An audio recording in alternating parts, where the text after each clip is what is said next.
Pues bienvenida Mayra Núñez a Emprendiendo el Futuro. Bienvenida, gracias por estar aquí, por aceptar la invitación. Muchas gracias, Pati. La verdad es que a donde me invites, Pati, a donde me invites voy a ir, porque todo lo que he hecho contigo siempre ha sido colaboración y mucha prosperancia. Entonces, pues ahí. Totalmente, pero bueno, vamos a presentar Mayra Núñez. Bueno, nos conocemos, Mayra, hace 20 años.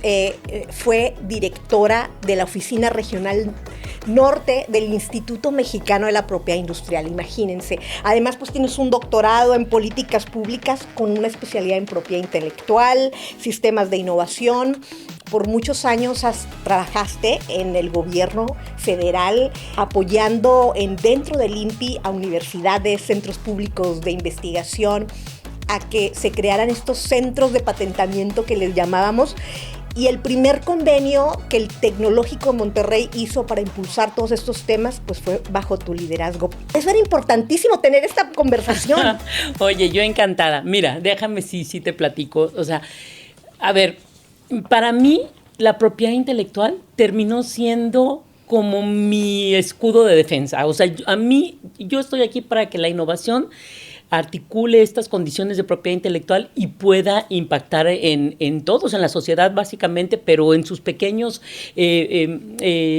grupitos y sus pequeños elementos podemos lograr muchísimo. Entonces sí, efectivamente estuve hace mucho tiempo en esa posición rol. Y me encantaba. Muy bien. No, y la verdad, ¿sabes una cosa? Vamos, antes de entrar a todo lo que pues has contribuido a lo largo de todos estos años, Mayra, al ecosistema, porque este podcast de Emprendiendo el Futuro realmente habla de todos estos actores líderes que han ayudado a que se construya el ecosistema de innovación en México. Y tú eres una líder, pues, de Nuevo León, de México, que ha ayudado y que ha contribuido a eso. Antes de irnos a toda tu contribución, tú naciste en la Ciudad de México, un poquito de tu background, que te conozca aquí la gente, porque nos ven de todos lados, de Chile, de Perú, de Estados Unidos. ¿De dónde eres? ¿Dónde naciste? Pues un saludo a todos ellos. Sí, efectivamente, yo nazco en la Ciudad de México. O sea, empiezo toda mi andar mi background empieza allá.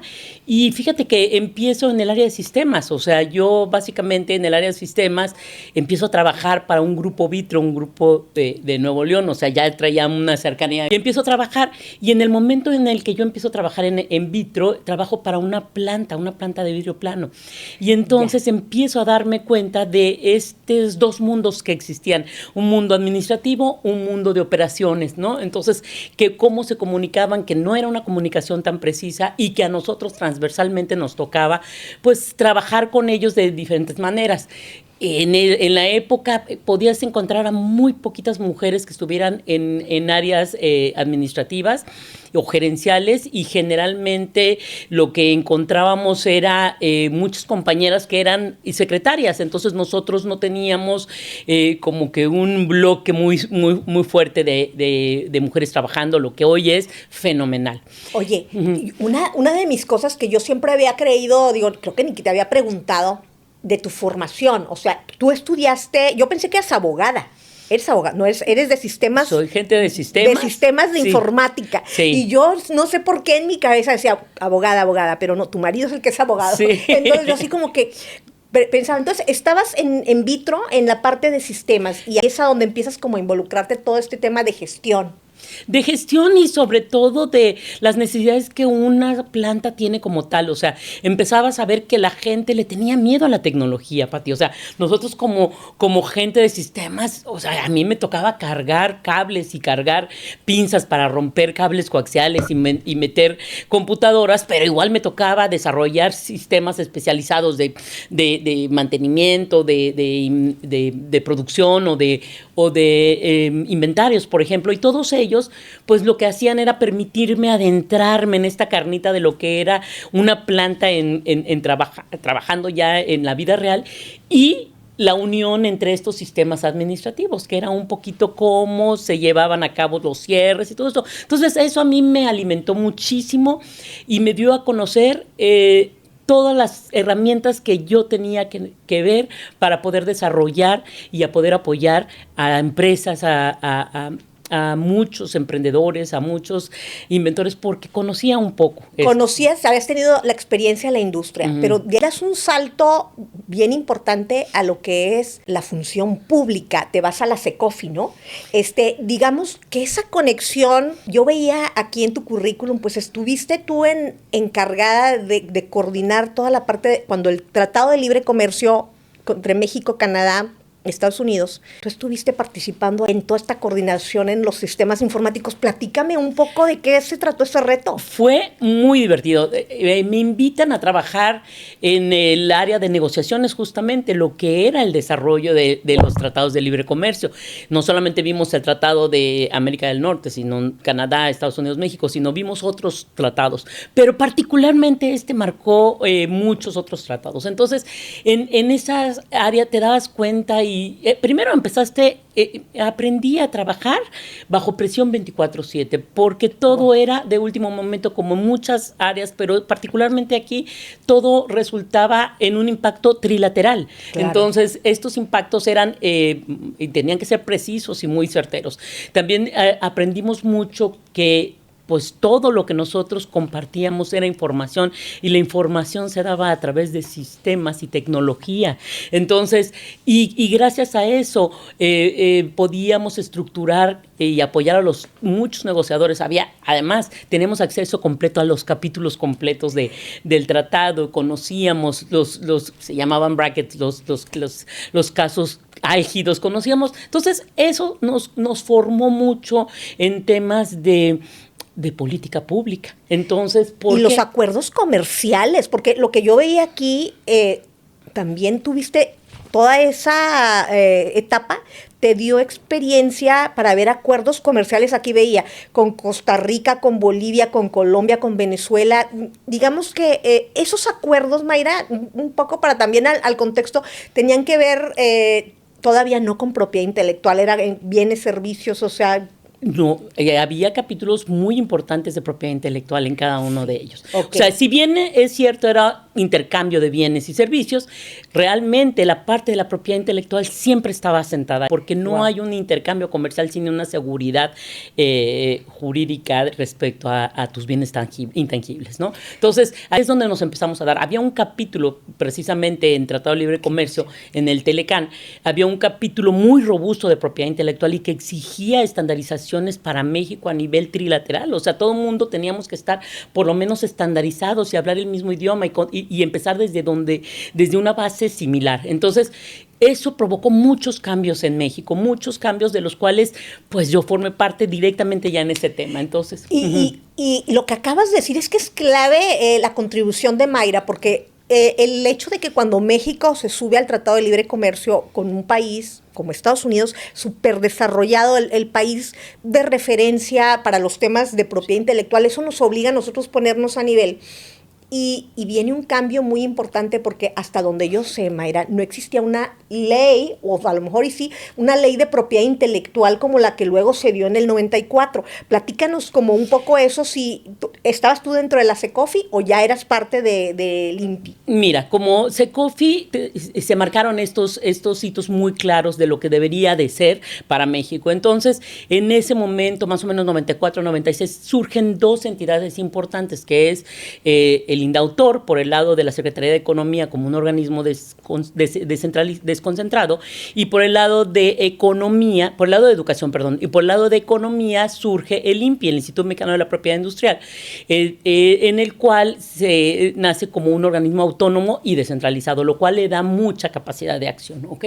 Y al frente estaba, y tú lo conociste, el licenciado Jorge Amigo, que fue clave para el desarrollo, pero formidable, de la institución y el desarrollo de las subsecuentes legislaciones. Sí había una legislación, no era muy robusta para lo que se necesitaba. Hubo un cambio muy importante en la ley del 94, hay un cambio perfecto en donde se empiezan a esquematizar mucho a nivel cómo se trabajaba en OMPI, cómo se trabajaba en Estados Unidos y Canadá. Entonces empezamos a estandarizar legislaciones, ¿ok? Entonces, con eso nos empezamos a hablar en el mismo idioma y podemos hacer intercambios. Entonces, aquí lo más valioso es poder hacer intercambios. Entonces, por eso teníamos que tener una base plana. Entonces, surgen estas dos entidades y por ahí del año 2000, el licenciado amigo corre con un proyecto que se llama El Limpiese al año 2000, donde decide abrir oficinas regionales. Y yo estaba trabajando en lo que era todo lo que eran los programas de exportación e importación. Trabajé en programas de reingeniería para Pitex, Altex y Maquila, y estaban probados en delegaciones. Entonces, tengo una condición bastante clara de lo que se necesitaba en ese momento allá. Y vengo aquí a trabajar al Instituto Mexicano de la Propiedad Industrial, abriendo la primera oficina en la región noreste, que nos tocaba a nosotros Chihuahua, Coahuila, Tamaulipas, Nuevo León y Durango. Y eso fue 2000. En el 2000. Y nosotros en el 2000 iniciamos la oficina. En el 2000, nuestra otra oficina que había abierto prácticamente 1 o 2 meses antes, había sido la oficina en Jalisco. Y la oficina en Jalisco, a diferencia de la nuestra, tuvo un impacto muy fuerte en el área comercial. Nosotros tuvimos un impacto muy fuerte en el área industrial. Y la verdad, durante muchos años competimos ambas oficinas por desarrollar los mejores programas y desarrollar los mejores, los incrementos constantes de números, ¿no? Entonces, es maravilloso esto que nos cuentas porque para la gente que igual a lo mejor no esté muy familiarizada con los temas de propiedad industrial, propiedad intelectual. El Instituto Mexicano de Propiedad Industrial, por lo que nos estás contando, entonces nace como consecuencia junto con el Indautor, estamos hablando como entre el 94 y 95, comentabas, ¿no? Más o menos. 96 abre Indautor. Es cuando se crean estos dos organismos, que son los que, igual que tú nos digas que son las autoridades competentes para hacer los registros de propiedad intelectual en nuestro país. Luego se crean en el 2000 las oficinas regionales. ¿Cuántas eran? Eran 5 oficinas regionales. Había una en Bajío, una en Jalisco, la nuestra en el norte en Monterrey, que cubría eso. Había una en el sureste que se abrió al final y habría 4 oficinas y luego se abrió la de Puebla al final. Uh-huh. Fíjense que es bien importante esto que nos compartes, Mayra, porque una de las, de cuando hablamos de ecosistemas de innovación, ecosistemas de emprendimiento, que es lo que tratamos de comunicar aquí en el podcast, no se puede entender la innovación cuando hay una muy baja cultura, no de innovación, sino de protección intelectual, que es una de las cosas que yo admiro mucho de ti, porque cuando no es solo crear oficinas, porque crear oficinas y ser un funcionario público para hacer registros, pues bueno, o sea, esa es parte de lo que hace la autoridad, pero tú eras una persona que se acercaba, o sea, que tu liderazgo marcó algo muy importante para nuestro país y sobre todo para nuestra región, porque lejos de esperar a que nos acercáramos nosotros, tú salías hacia las universidades para invitarnos a crear estos centros de patentamiento. Platícanos un poco de esta estrategia, de esta experiencia, pues desde que llegaste a ser la directora aquí. Mira, te voy a platicar. La verdad es que iniciamos pues muy magramente, no teníamos muchos recursos, teníamos una oficina muy bonita y ahí se acababa el asunto. Éramos escasos 5 o 6 elementos en la oficina, pero a mí lo que más me importaba es que desde un poco atrás empecé a ver que todo estaba concentrado en la Ciudad de México. Entonces, teníamos despachos de abogados, teníamos empresas que todo lo gestionaban a través de México, pero además en estos estados, y sobre todo ser estados tan industriales y con tanto impacto en el PIB, no había un conocimiento de propiedad intelectual real. Había bien poquitos despachos, 2 despachos del señor Plutarco y Vela, que tenían despachos de propiedad intelectual pues más asentados con la ley que había en la Dirección de Transferencia de Tecnología, se llamaba en la Secretaría de Economía, en Secofi, en la anterior Secofi, y ellos empezaban a gestionar todo esto. Entonces, pero aquí en el norte no había nada. Entonces, ¿qué teníamos que hacer? Para mí lo más importante era empezar a culturalizar, a evangelizar. ¿Por qué? Porque la gente desconocía el tema, no entendían de qué hablábamos y llegaban conmigo mucha gente, y en eventos que hacíamos la gente utilizaba el típico patentar la marca y todavía siguen haciéndolo, pero yo espero que menos. Pero ya menos, sí. Pero el problema era que lo que hicimos es dividirlo en varios sectores. No podíamos comernos el pastel completo, pero sí iniciamos en varios sectores. Teníamos muy claro dónde queríamos llegar. Queríamos llegar a las instituciones de educación superior, pero no nada más a la superior. Empezamos desde te cuento una anécdota. Empezamos en trabajos muy, muy claros con niños. Para mí era muy importante que los niños en primaria y en secundaria conocieran la propiedad intelectual. Y teníamos un programa bien bonito donde se trabajaba a través de juegos a poder distinguir marcas, a poder distinguir quién estaba copiándole a quién, a poder distinguir tecnologías que usaban. Entonces eso era muy, muy padre porque los niños luego iban y les decían a sus papás y eso para nosotros era una semilla, ¿sí? Luego empezamos a nivel preparatoria y técnica, trabajando mucho en eventos de inventiva, nos acercábamos, íbamos, porque a nosotros lo que nos interesaba era que los muchachos supieran que de alguna manera lo que desarrollaban pudiera tener valor, ¿sí? Y ese valor lo podía dar la propiedad intelectual y si ellos lo desconocían no podía ser. Y claro, en ese momento salían muchas marcas, ¿verdad? Pero sí encontrábamos alguno que otro proyecto interesante. Por otro lado, nos fuimos con las cámaras, con clusters, que luego iniciaron, fue un poco más tarde, pero cámaras y empresas directamente. Trabajábamos con CAINTRA, con Canaco, Canacopes, Coparmex, con todas las cámaras que te puedes imaginar en todos estos sectores. Íbamos, tocábamos puertas y decíamos en qué se podían beneficiar. Y la verdad es que muchísimos se beneficiaron. Hubo ahorros impresionantes porque las asesorías que recibían de nosotros, los empresarios, eran asesorías que en la calle te cobraban muchísimo. Entonces, claro. Eran unos ahorros que si bien no podíamos regalar dinero, porque eso era a mí para mí lo máximo era poder pagar patentes y poder pagar algún derecho de propiedad intelectual difícil de adquirirse.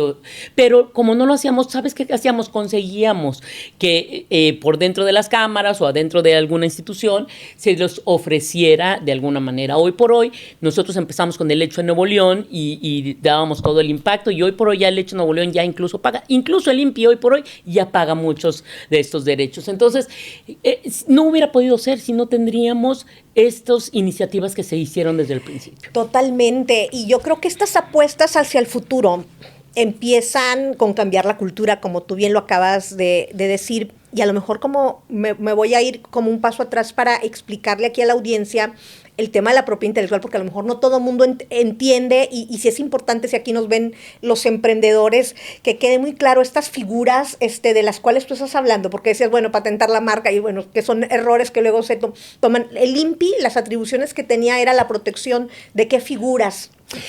Mira, básicamente se dividían en dos. Por una parte era todo el área comercial, que era todos los signos distintivos, que eran marcas, que eran avisos comerciales y que eran estas marcas sui generis también que existían en ese momento, que eran marcas colectivas, las denominaciones de origen, toda esta información que se trabajaba para poder comerciar un producto o servicio, ¿sí? Aquí hay algo bien importante. Nosotros cuando abrimos la oficina otorgamos ese día la primera marca colectiva a la naranja de Montemorelos, fíjate. Desde ese momento teníamos la iniciativa, habíamos empezado a trabajar con los naranjeros porque queríamos lucir algo al inicio de la apertura y empezamos a trabajar con comunidades de naranjeros para poder extraerle valor a ese tipo de comunidades. Entonces empezamos en esa condición. Entonces también trabajamos mucho lo que son las denominaciones de origen. Fue cuando se empezó los boom del tequila, el boom del sotol, el boom de Talavera, el boom. ¿Por qué? Porque eran derechos de alguna manera tradicionales o de conocimientos que se podían dar solamente en algún lugar y que eran reconocidos por ello y por ello se les daba una etiqueta interesante que era una denominación de origen, lo cual garantizaba que tendrían calidad, que tendrían un origen estable y además que tuvieran buenos elementos de producción, ¿no? Y todo lo que era la propiedad industrial. Esa es una parte. Y luego, tienes razón, me voy a la parte de la innovación, la parte de la inventiva, digamos, la parte de las invenciones que manejaba lo que eran las patentes, lo que eran los modelos de utilidad, lo que eran los diseños industriales y lo que eran los esquemas de trazado de circuitos integrados. Entonces, estas figuras eran las que hacían el combo para que tú cuando tuvieras un desarrollo tecnológico específico, un producto, un proceso, tú pudieras arroparlo con estas figuras. Aquí teníamos algo muy singular que la gente conocía más patente. Entonces desconocía la parte de los otros proyectos. Entonces nosotros cuando una persona o cuando hacíamos números, pues la gente no reconocía más que patentes. Sin Sí, embargo, sí. los modelos de utilidad tenían un alcance muy, muy bueno, muy similar, 10 años menos, pero en protección y en calidad de elemento eran iguales que las patentes. Claro, claro. Entonces tuvimos que cambiar ese Ese switch. mindset y ese switch. Y fíjate que todo este trabajo que se hace y que nos compartes, digamos que para países donde a lo mejor todavía el acercamiento o la cultura de propiedad intelectual sigue siendo bajo en México, pero hay países todavía que van mucho más atrás. Yo siempre cuando me preguntan como esta clave, digo, es la alianza con estas oficinas que no sé si tengan la misma apertura que tú tuviste en su momento, pero creo que es clave tener este acercamiento para en conjunto crear la cultura. Porque algo sí importante es que ya yéndome al tema de las universidades y los centros de investigación, que somos los que generamos conocimiento, estamos hablando en el año 2000, cuando empieza todo esto, había un desconocimiento total, aún y había investigación, aún y había proyectos, no teníamos esta cultura de protección intelectual y tuvimos que pues abordar, capacitarnos, porque como que la propiedad intelectual era pues para los abogados, así lo veía uno, pero no para los ingenieros, no para los de negocios y nos vamos al 2004, Mayra, cuando, bueno, que es cuando yo te conozco, y que firmamos ese convenio que se firma con el TEC, es un convenio que creo que es un parteaguas.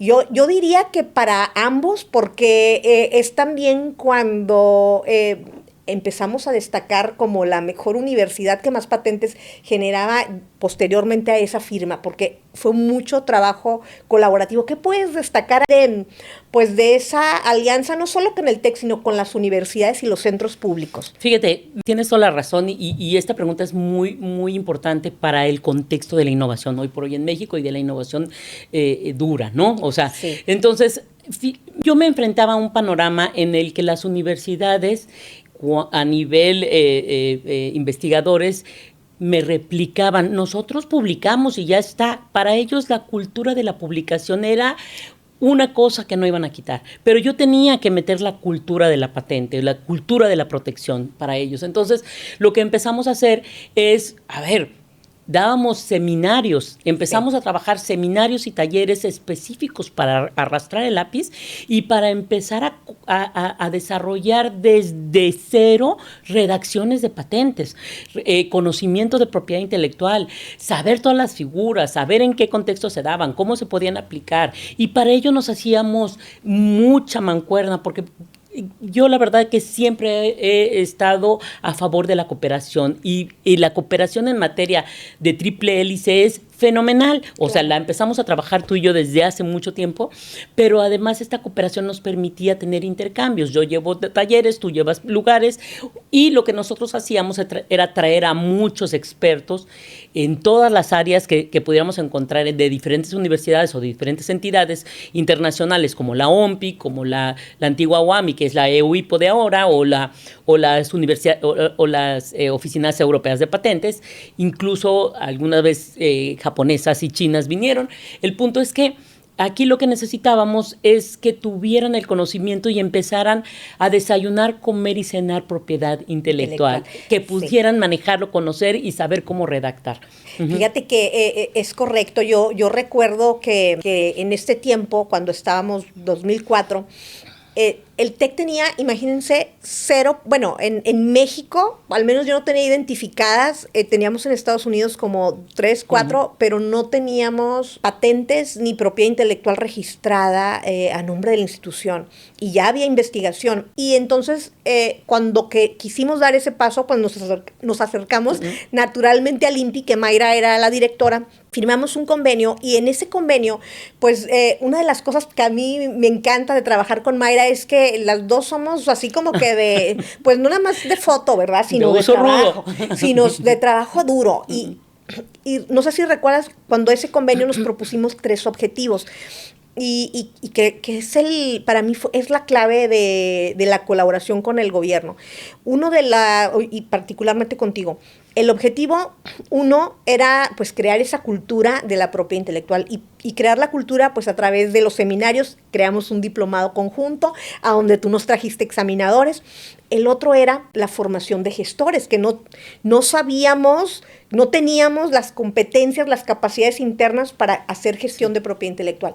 Y el tercero, pues el indicador, generar patentes reales, o sea, no nada más cursos, sino que eso derivara en indicadores. 7 años después, o sea, ese diplomado que estuvimos haciendo conjunto duró más de 10 años. Era un diplomado, no sé si recuerdas que lo firmábamos entre las dos instituciones, donde se capacitaron muchísimos.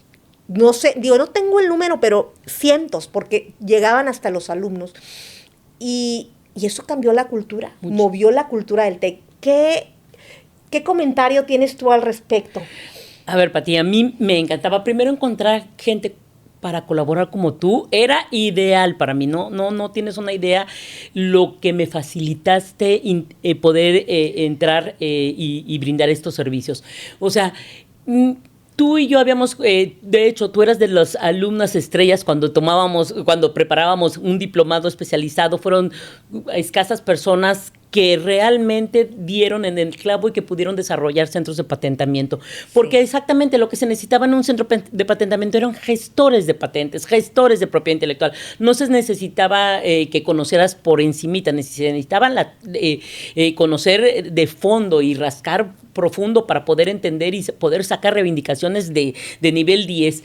Entonces, todos los países tienen expertos en propiedad intelectual y todos los países, pues evidentemente les ha costado un tiempo muy grande formarlos, pero ustedes lo lograron, o sea, formaron gestores de propiedad intelectual sólidos, que hoy por hoy ya van de la mano, ya no van de la mano de nadie, van solitos. Y aquí lo más importante que a mí me parecía era que ustedes supieron cómo diseminarlo también al interior. ¿Cómo diseminarlo? Uh-huh. Oye, vamos a platicar una anécdota que la verdad no sé si te acuerdas, pero bueno, estamos aquí para platicar las anécdotas también chistosas. No sé si recuerdas, pues en ese tiempo cuando tú arrancas cualquier iniciativa, pues arrancas sin dinero. Cierto. ¿Verdad? Sin dinero y con apuestas de que va a funcionar. Y las personas o los primeros gestores pues eran profesores de las escuelas, que fuimos con el doctor Arturo Molina pues a que nos prestara a ver cuáles eran sus mejores champions, gallos, les decimos aquí. Sí. Y pues bueno, recuerdo, estaba el doctor Narváez, creo que el ISAL de Mónica Breceda, el doctor, ahorita se me fue el doctor, pero bueno, ahorita me recuerdo, Valencia. Jesús Valencia, Jesús ya se me había olvidado. Bueno, ellos, y obviamente yo. Pero en ese tiempo, como nos teníamos que ir a capacitar como si fuéramos, imagínense, examinadores a Ciudad de México y estar allá como 2 meses o un mes, no me recuerdo qué es lo que implicaba. Pero bueno, me fui como yo de avanzada, ¿no? Como para entender, me acuerdo yo que, no sé si recuerdas que, como yo soy ingeniera electrónica, yo iba a ir al área eléctrica. Y cuando yo llego allá, pues yo me fui a la biotecnología, a la química, a la eléctrica, me fui a todas, y entonces Mayra cuando llego me regaña, me dice, ¿por qué andas en todas? Sí. Le digo yo, pues es que necesito entender de todo un poquito, porque en mi visión, y es cierto, decía yo, pues necesito saber porque aquí me van a llegar de todas las cosas. Y pero sí recuerdas esa anécdota. A ver, no me acuerdo porque yo no regañaba. ¿no? Bueno, pero sí tienes toda la razón. A mí me da mucha felicidad que lo hayas hecho porque eso te permitió también abrir mucho tu espectro. Y lo que pasa es que a nosotros nos interesaba que fueran unos brazos ejecutores iguales que los que existían en el INPI. Por lo tanto, por eso los llevábamos a las áreas. Por eso preparábamos desarrollos de patentes en biotecnología, en química, en mecánica y todo esto. Y lo que hizo Pati fue muy valiente, pero muy bien. ¿Por qué? Muy osado. Muy osado, pero ¿sabes por qué? Estuvo muy bien, porque al final de cuentas te tocó dirigir un centro. Todavía no estabas muy clara de si se iba a poner un centro o no, pero eso le permitió tener una visión más estratégica. Si hubiéramos tenido más tiempo, a lo mejor hubiéramos rotado, pero lo que pudimos hacer, yo creo que fue muy bueno para ti. Sí, no, total, porque imagínate como que entender desde dentro cómo funciona el INPI y luego tener esta capacitación que la verdad es que yo apreciaba cómo nos abrían las puertas, obviamente a través de ti y de esa gestión, para Pues primero para ir y conocer cómo se administra desde dentro. Sí. Luego, segundo, para darnos los conocimientos como maestros y formadores. Y luego evolucionamos a que ya luego nos los traíamos. Sí. O sea, ya no, como ya no era nada más mandar 4 o 5 personas, los traíamos para acá. Y podíamos tener acceso a este tipo de formación. Y las primeras patentes que se redactaban en el TEC y a lo mejor en muchas universidades, pues eran mucho apoyadas no por los abogados, sino los propios examinadores de patentes del INPI. Qué bonito tema ese que tocas, te voy a decir por qué, porque nosotros teníamos muy poca gente. Entonces lo que hacíamos era, teníamos ya especialistas en diferentes áreas, que unos o otros tomábamos unas o 2 áreas completas, y lo que se hacía era revisar la tecnología. Empezamos a ver, ustedes tenían mucha investigación, entonces sí. Había mucha investigación que revisar de ustedes, de todas las universidades, empezábamos a barrerlas y empezábamos a sacar las que tenían posibilidad de protección sí. Interesante, y sobre esas empezar a trabajar y empezábamos la redacción. Pero si no empezábamos así, iba a ser muy difícil que empezáramos y que ustedes tuvieran la confianza de empezar a tener la primera, la segunda, la tercera, la cuarta patente, porque eso fue lo que los motivó a ser el primer lugar. Pati, yo lo tengo que decir, fueron el primer lugar. O sea, yo piqué piedra en muchas universidades y no quiero menospreciar a ninguna. Todas las universidades hicieron lo que pudieron en el momento que estuvimos. O sea, todas las pudieron sacar sus solicitudes y unas sacaron un poco más, unas sacaron un poco menos. Pero el caso del TEC fue un caso muy interesante porque el TEC se propuso ser líder en generación de patentes y sacaba patentes de primer mundo. No hablamos de patentes, patentar por patentar. Correcto. O sea, hablábamos de patentes interesantes que les dieron, ese cúmulo de patentes te dio para muchos otros programas. O sea, sí. Nosotros lanzamos el primer centro de patentamiento. La verdad, somos la oficina que empezó con los centros de patentamiento. Era una idea que tenía muy clara Jorge Amigo. Nosotros la desarrollamos, la estructuramos, vimos cómo se tenía que hacer, cómo se tenía que llevar, qué teníamos que tener, y para ello necesitábamos agentes que pudieran liderar esas oficinas. Y esos agentes eran como tú, que aprendió desde el primer momento, que agarró el hilo y que pudo establecerlas de primer mundo. Y nos convertimos en redactores, pero yo siempre he creído eso de que para poder dirigir algo, pues tienes que también saber cómo hacerlo, ¿verdad? Entonces era de aprender de nosotros, porque pues no nos daban presupuesto para contratar, no. Para tener gente especialista, entonces nos apoyábamos de los propios profesores. Y recuerdo que el doctor Bustani, obviamente esto pues fue una alineación. Yo hablaba sí. mucho en el episodio pasado de este modelo que el TEC, ahora que decimos el modelo repita, uh-huh. Y mucho tiene que ver, la A es de alignment, o sea, de alineación. Y la alineación del rector con el director de investigación, con los directores de las escuelas, para que sus investigadores con una prioridad atendieran este diplomado. Y recuerdo que el rector en ese tiempo decía, si aprenden a publicar, pues también deben de aprender a redactar. Eso, ¿verdad? Cierto. ¿Te acuerdas? Sí, me acuerdo. Es que, Pati, era muy frustrante. O sea, yo llegaba a centros de investigación y había patentes colgadas en la pared.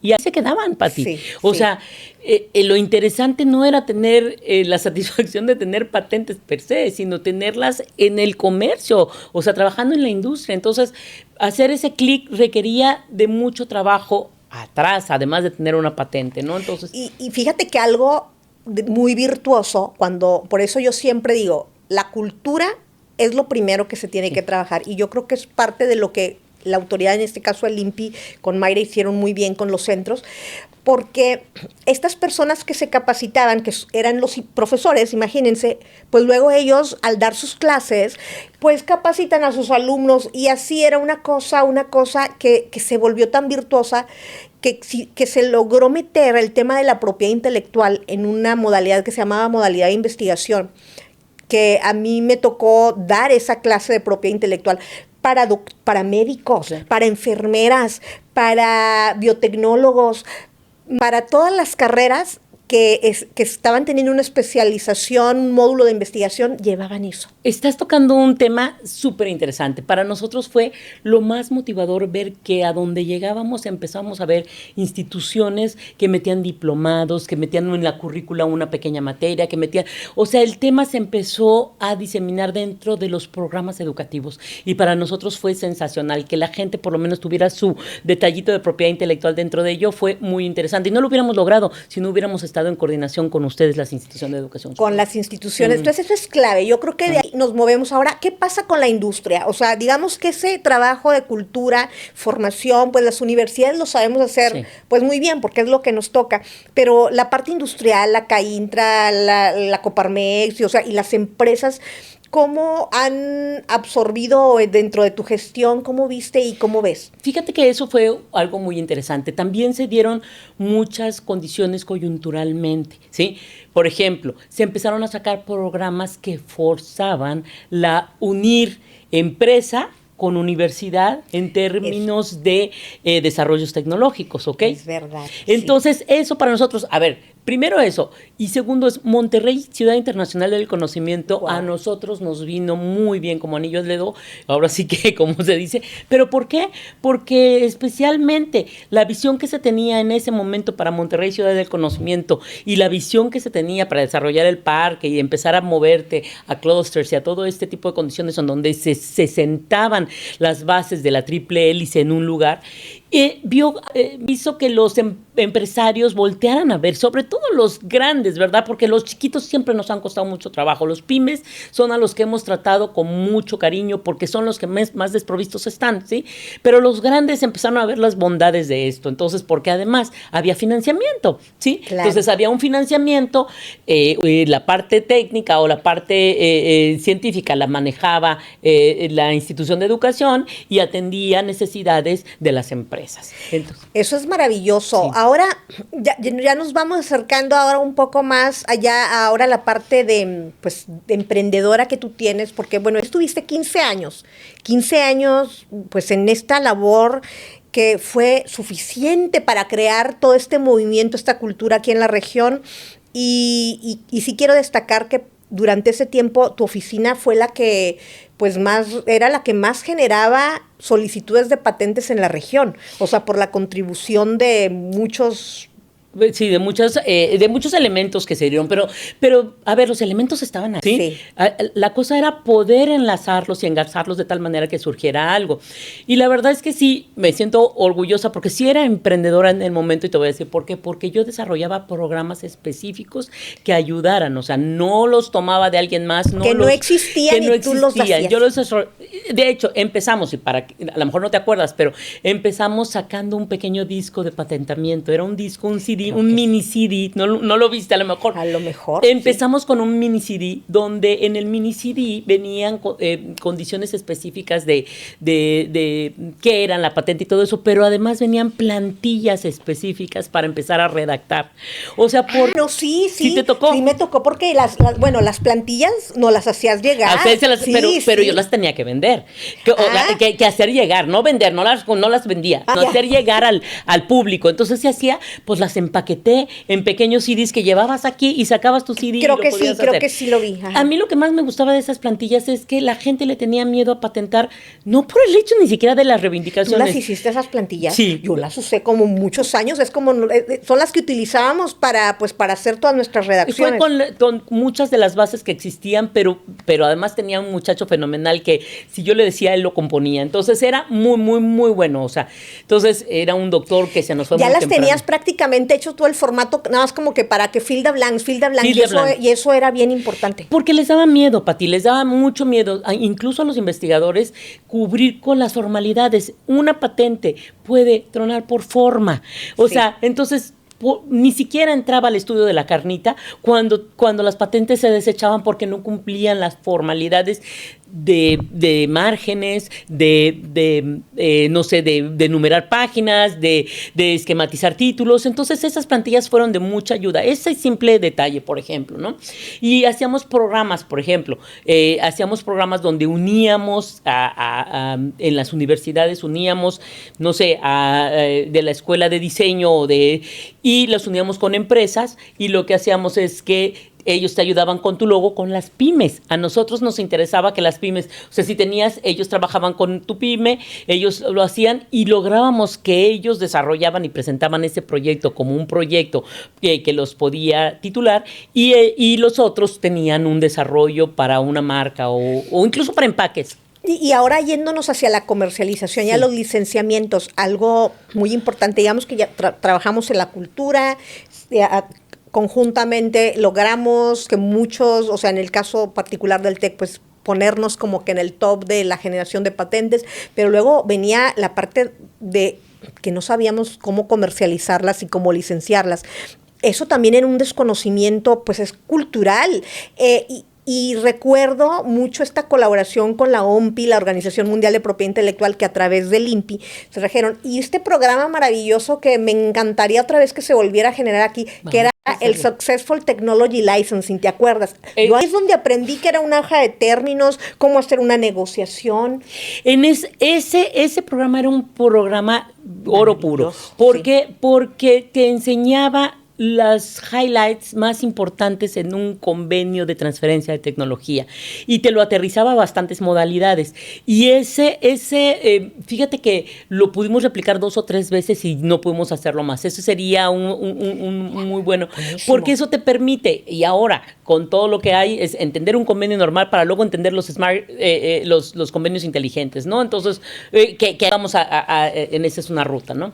Qué importante, porque también eso es parte de la preparación que se requiere cuando tú creas una cultura como esta, ¿no? De innovación, emprendimiento, licenciamientos. Luego nos vamos a ir ya a la parte interesante también, después de todo este contexto que les acabamos de dar, pero que era muy importante, porque pues pone las bases para el futuro. Yo siempre pienso que el caminar hacia el futuro es reconocer los pasos sólidos que tenemos para avanzar. Tú te vas a un doctorado ya posteriormente de política pública con esta especialidad y ahora pues estás con el tema de la consultoría. Yo quiero que un poco ya en esta otra etapa pues me platiques un poco de eso, o sea, cómo es que te mueves acá y ahora con tu rol pues de una mujer empresaria, emprendedora, pues ¿cuáles han sido tus retos nuevos? Fíjate, Pati, o sea, me muevo a esta área de políticas públicas y meto justo el detalle de la innovación y la propiedad intelectual porque yo creía que era un sistema que no estaba completamente adherido, ¿sí? Entonces había un sistema de propiedad intelectual aislado y un sistema de innovación por otro lado y si bien se pegaban un poco, no acababan de entrelazarse. Entonces, para mí era muy importante dar un poco de evidencia de lo que había pasado, de ver con toda la experiencia que yo había adquirido en ese momento, desarrollar algunas formas o modelos para poder implementar y poder desarrollar. Entonces, esto me sirvió muchísimo, sobre todo para ver una visión de política pública estatal, de país, y aunado a un poquito lo que traía atrás, o sea, me dio muchas bases para ello. Entonces, aquí el reto ahorita está en estar trabajando ya directamente en el desarrollo que yo quiero de las modificaciones con la política pública de alguna cuestión. Y te volviste una consultora internacional de la OMPI, o sea, sí, ahora la OMPI, primero trabajamos con ellos porque nuestras oficinas fueron exitosas y entonces el punto es que para abajo no había, o sea, estamos hablando que Estados Unidos, Europa, todo estaba muy bien, pero nosotros empezamos a trabajar con países que tenían menos desarrollada la propiedad intelectual que nosotros y que tenían menos desarrolladas la institucionalidad de la propiedad intelectual. Entonces, ese punto es muy importante porque pudimos regalar muchas experiencias y hubo elementos que no solamente la gente podía ver que un país que no estaba, o sea, México, si bien era alcanzable para alguno, o sea, era un poco alcanzable, lo vieron con prácticas muy claras en las cuales podían implementar en sus propios países. Entonces, algo que es una pregunta totalmente obligada, porque parte de este podcast tiene toda una sección de mujeres líderes. Y para las mujeres que van abriendo camino como tú, que son emprendedoras y que han empezado a liderar esos temas, pues también abrirse espacios no es fácil.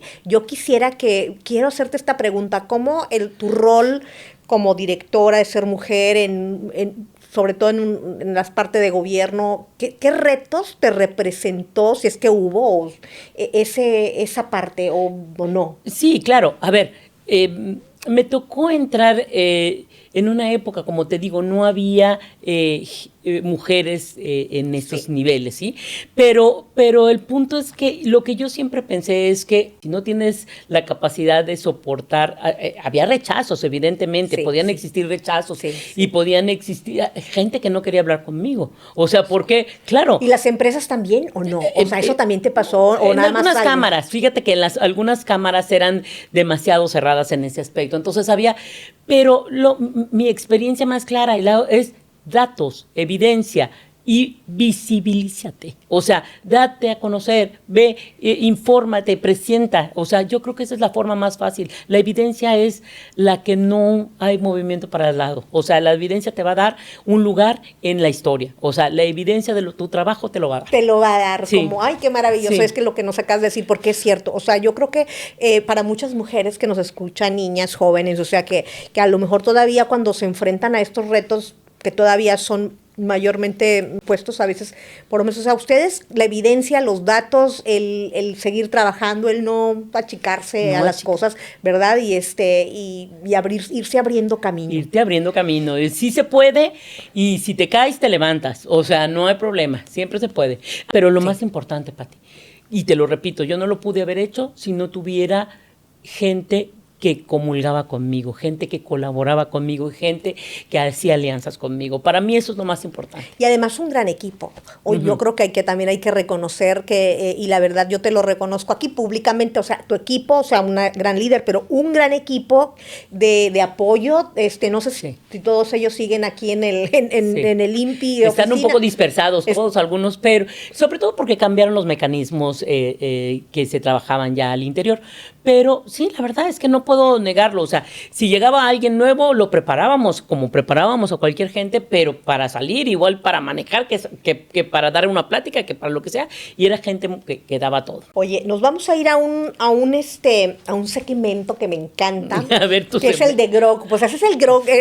Grok es la inteligencia artificial de la red social X. Yo platico con él, igual que muchos platican con el ChatGPT. Le dije que ibas a estar como invitada. Y siempre tenemos este segmento como de predecir hacia el futuro los temas de propiedad intelectual, y hay como algunos temas que él dice que pudieran ser el futuro, pero igual te las pregunta como para validar. Oye, y una de las cosas que cuando le dije que ibas a venir, me dice, qué gran invitada para Emprendiendo el Futuro. ¡Ay, qué bonito! Qué lindo, te conoce súper bien, y dice que pues te reconoce Grok como esta mujer que fue clave para el impulso de la propiedad intelectual en el norte del país. Fíjate, así me lo dice. Dice, el acuerdo que se firmó en 2004 y refrendado en años posteriores como en 2018 y recientemente en 2025, porque se acaba de refrendar ese convenio con el INPI, fíjate qué bonito, ha marcado un hito para la cultura de protección intelectual, lo mismo que hemos estado hablando. Pero fíjate el dato que yo ya no recordaba y que me dio aquí, dice, contribuyendo a que el TEC representara alrededor del 5% del patentamiento nacional. No sé si recuerdas que vino uno de los directores en ese tiempo que nos dijo eso, y hasta salió en el periódico. Sí. O sea, es que realmente la gente no visualizaba el impacto que ustedes tenían al interior, pero al exterior nosotros lo cacareábamos muchísimo, Pati, lo cacareábamos porque realmente era un ejemplo, un caso de éxito, un caso de éxito. Un caso de éxito nacional, la verdad que ay Diosito, o sea, cuando me pongo yo como a reflexionar de todo eso, digo, qué maravilla, y qué bonito poder coincidir y trabajar y contarlo y dejarlo, porque realmente no es nada más para contarlo, es para como compartir esa experiencia, porque yo estoy segura que si se sigue trabajando, o sea, si no se quita el dedo del renglón, vamos a seguir evolucionando esta cultura. Pero vamos a hablar un poquito ya ahora sí de lo que dice Grok, porque comparte esta predicción, uno que ya habla de legado y base actual. Dice, durante tu gestión, que fue de 2010, más o menos hasta el 2000, ¿qué fue? 2015, hasta el 2015, impulsaste convenios pioneros como este que estamos hablando con el TEC, pero muchos otros. ¿Qué lecciones crees que son claves para la propiedad intelectual ahora, pero ahora con este tema del nearshoring? O sea, si estuviéramos ahorita en el presente, ¿qué debería el INPI o el TEC hacer para este tema aprovechando del nearshoring? Fíjate que a nivel gobierno yo lo que creo es que debería de seguir trabajando institucionalmente con las universidades. O sea, para mí eso fue un parteaguas, porque además las universidades son cunas cunas de cultura. O sea, y de esa manera, nearshoring, inteligencia artificial, todo lo que tú quieras, si no lo trabajas a través de la institución que puede amparar las regulaciones o cualquier condición con las personas que nos pueden facilitar, como son las instituciones, las infraestructura muchas veces, o sea, no pudiera ser. Entonces, yo lo que quería sería seguir trabajando con las instituciones y además seguía capacitando, pero en otros temas de propiedad intelectual que ahora se tienen que ver, o sea, que tienen que cambiar. Justo, fíjate que una de las preguntas también tiene que ver con la inteligencia artificial. Ahora, ¿cómo ves tú?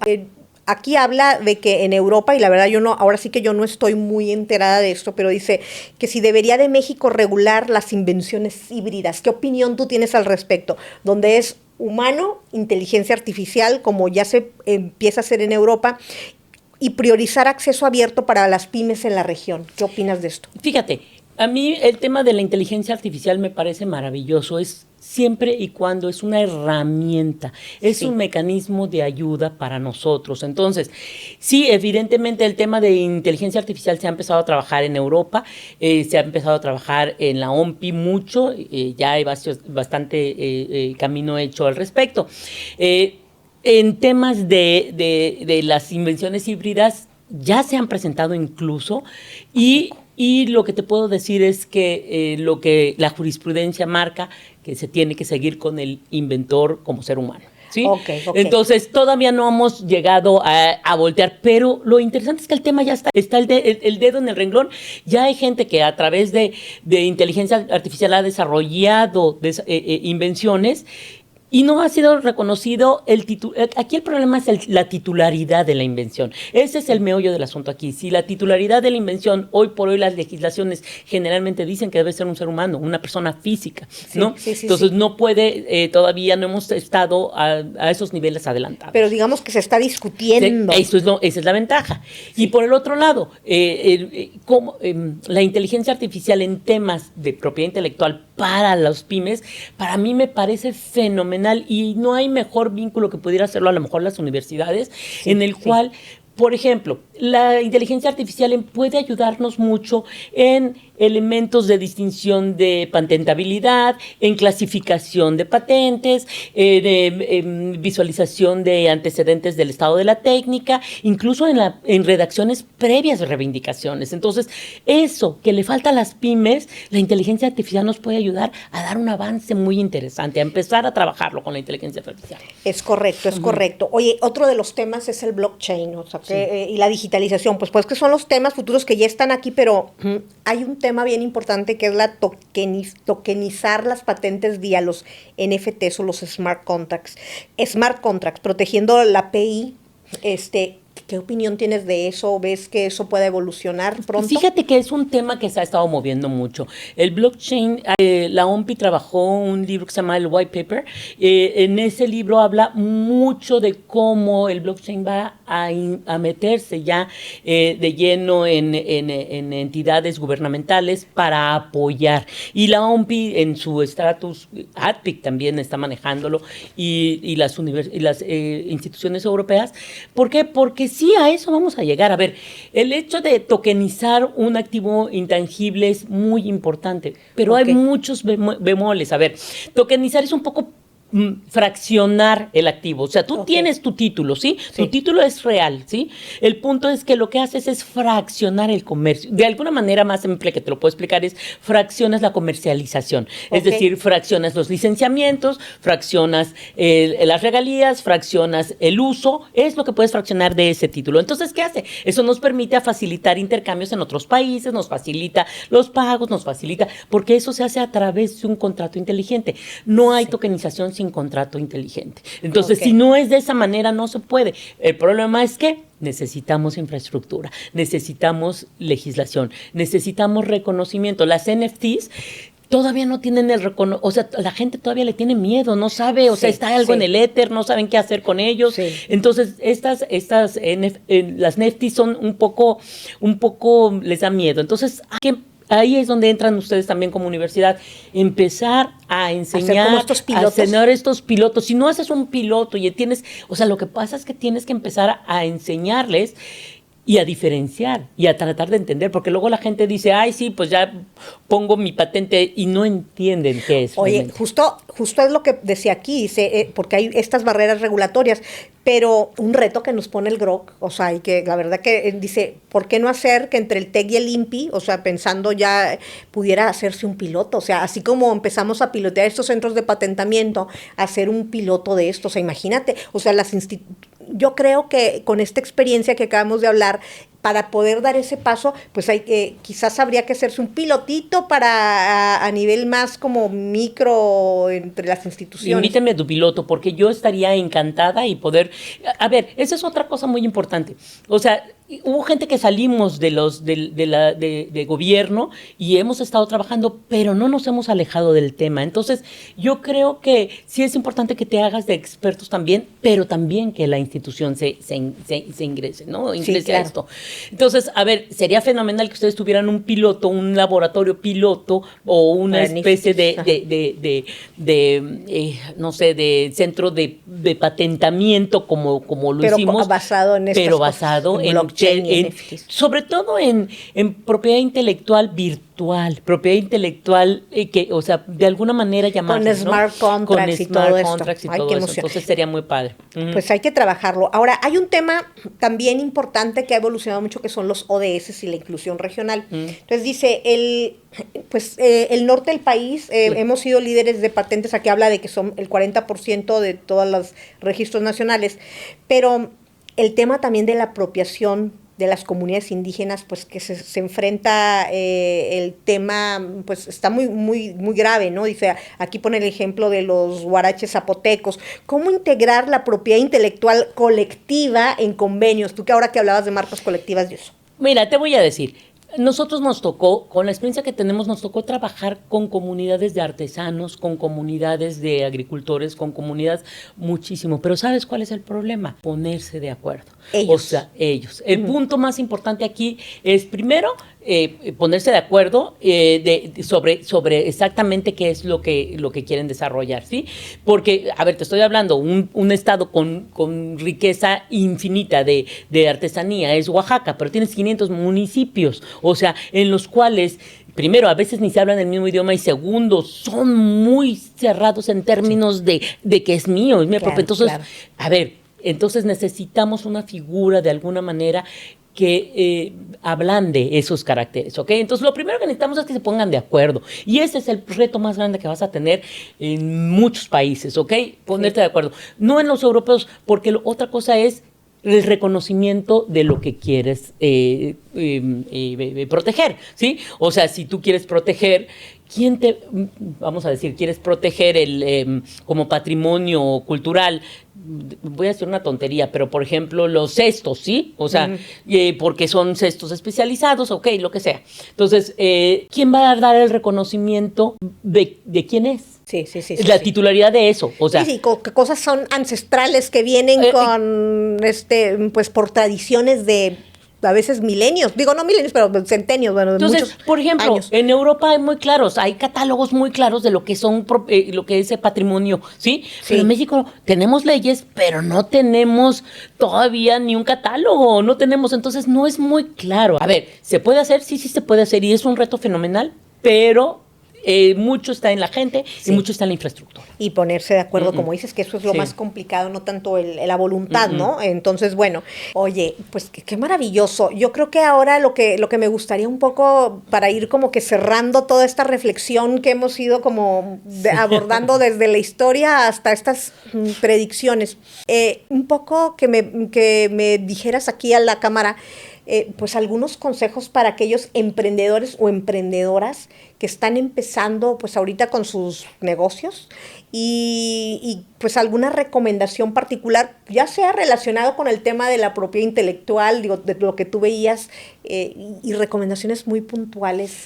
Fíjate que lo que yo recomiendo primero es, a ver, y eso es porque ya es mi formación o mi deformación, o sea, es protejan, o sea, porque el proteger es un seguro de vida de tu empresa. ¿sí? Ok. O sea, protege porque es lo que te va a dar la capacidad de negociación, es lo que te va a dar la capacidad de integración a más inversionistas, es lo que te va a dar, o sea, es lo que hemos trabajado toda la vida. Entonces, yo creo que no debemos separarnos, y menos aún ahorita que estamos trabajando cuestiones pues ya más alejadas de nuestro conocimiento normal, ¿no?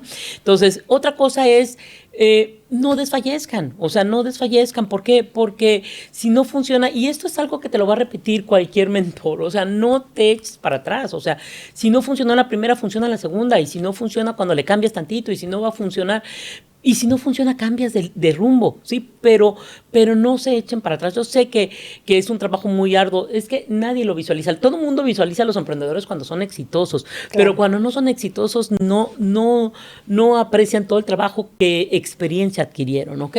Y tercero, colaboren, presencia, colaboren en todos lados. A mí me encantaban las ferias. ¿Te acuerdas que teníamos muchas ferias de networking en las que se comunicaban muchos? No me acuerdo, eran tus células de incubación o donde eran, que había mucho networking.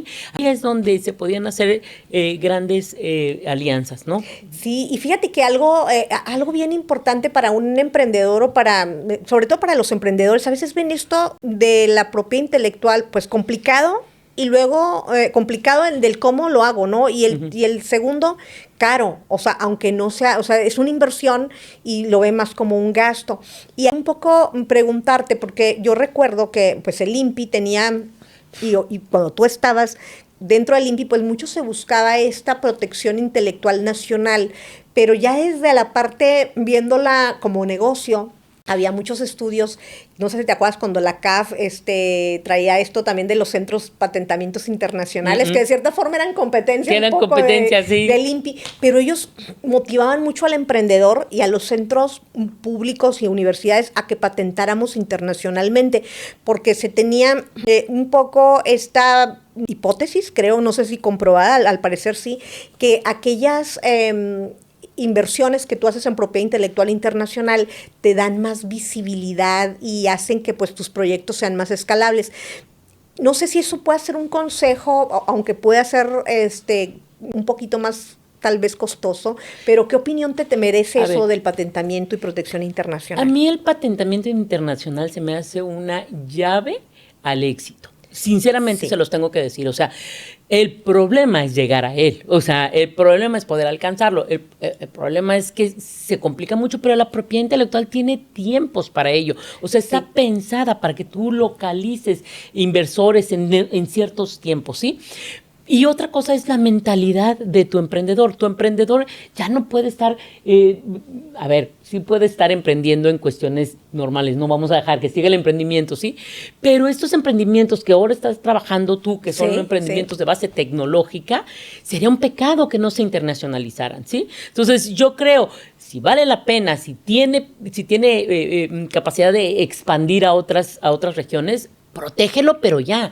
Entonces, porque eso, bien dices, te va a situar en un rango diferente. Ya no eres de acá, eres de estas, de las que tienes calidad porque lograste una patente internacional. Sí, estos acuerdos que tiene, bueno, yo creo que es una muy buena recomendación, porque estos acuerdos que se tienen entre las oficinas regionales o nacionales como el INPI y la OMPI, para un emprendedor, para que tú hagas una solicitud internacional, las empresas por lo general van y buscan pues no en los países, sino internacionalmente, y eso también para buscar dinero, acceso, sobre todo los inversionistas, pues están viendo, va a ver, si tiene propiedad intelectual, pero ¿dónde la tiene, no? ¿En qué país o en qué región? Claro, y además, a ver, bien dices, Pati, hay entidades gubernamentales que te permiten el patentamiento a nivel regional, en un principio, y esto es fenomenal, porque justamente tú anclas tu solicitud en un patentamiento internacional y tienes cierto tiempo para al final decidir por país, pero esto ya te puso en otro nivel, ¿ok? Es correcto, entonces yo creo que esa es una muy buena recomendación que les hacemos, porque el hecho de que, y yo sí se lo pongo mucho a los emprendedores, bueno, si le puedes invertir un poquito más, haces la solicitud internacional ante el OMPI, y que lo puedes hacer aquí directo ya se puede hacer aquí, ¿verdad? claro. O sea, se hace directo, pero a veces hay hasta descuentos para inventores independientes. O sea, es que todo está planchado para que no te quedes fuera. Para que no te quedes fuera y que puedas tener acceso a mercados más grandes, porque justo en mi episodio pasado platicábamos un poco esta mentalidad, ¿no?, que tiene que tener, o sea, para abrirte la puerta al mundo, al mercado internacional, a competir a nivel con los grandes desarrolladores de tecnología, o incluso si quieres exportar tu producto, o quieres exportar tu servicio, tu marca, bueno, tu producto con la marca, pues el hecho de la protección intelectual de ese activo, de esa marca o de esa patente internacional, pues es un must. Y ahora, súmale la tokenización y súmale el blockchain.